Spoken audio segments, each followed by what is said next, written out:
టేస్టీగా ఉండే fish fry ready అయిందండి. చాలా బాగుంటుంది.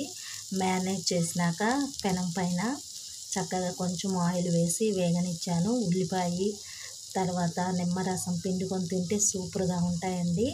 నచ్చితే లైక్ చేయండి, షేర్ చేయండి, అలాగే సబ్స్క్రైబ్ చేయండి ఫ్రెండ్స్.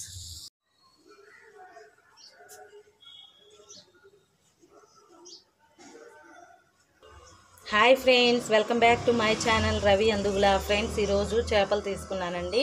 ఇవి వచ్చేసరికి బొచ్చెలు. చాలా టేస్టీగా ఉంటాయి బొచ్చెలు. మా ఎల్లమ్మటి వచ్చాయండి చేపలు. అందులో పాంప్లెట్స్, బొచ్చెలు, రవ్వలు, కొరమేను ఉంది.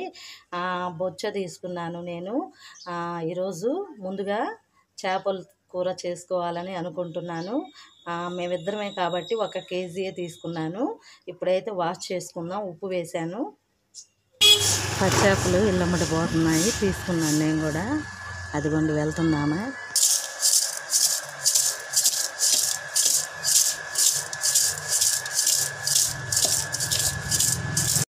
ఫ్రెండ్స్, కల్లుప్పు వేసాను. చక్కగా కల్లుప్పు వేసి ఈ విధంగా మనము చేపల్ని తిప్పుకోవాలండి.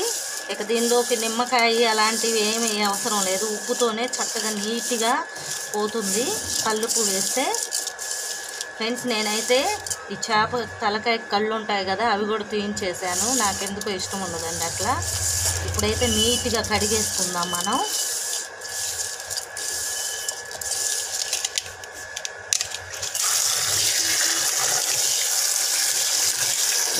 దగ్గరికి రండి, దగ్గరికి వచ్చి చూపిస్తాను.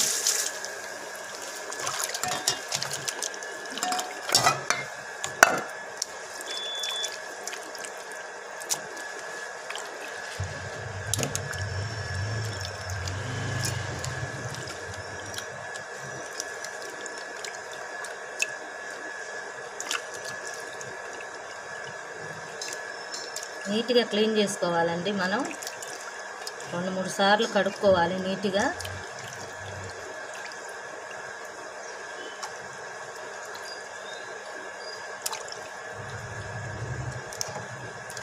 ఫ్రెండ్స్, మీకు చేపల్లో ఏమేమి పేర్లు తెలుసో కామెంట్ చేయండి.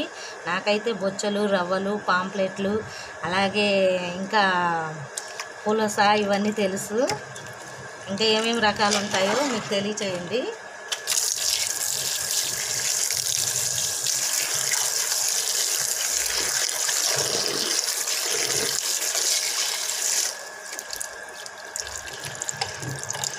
చేపకి ఇంకొక పేరు ఉంది తెలుసా మీకు?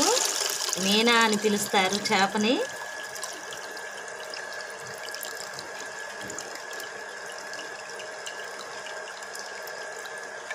చూడండి ఫ్రెండ్స్, చక్కగా వచ్చిందా ముక్క. ఇంకొకసారి కడుగుతాను.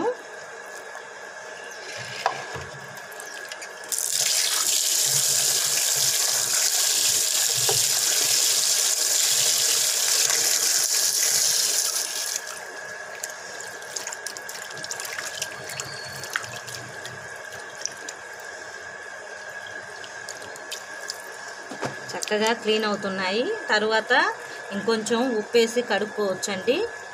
కనపడుతుందా ముక్క క్లీన్గా?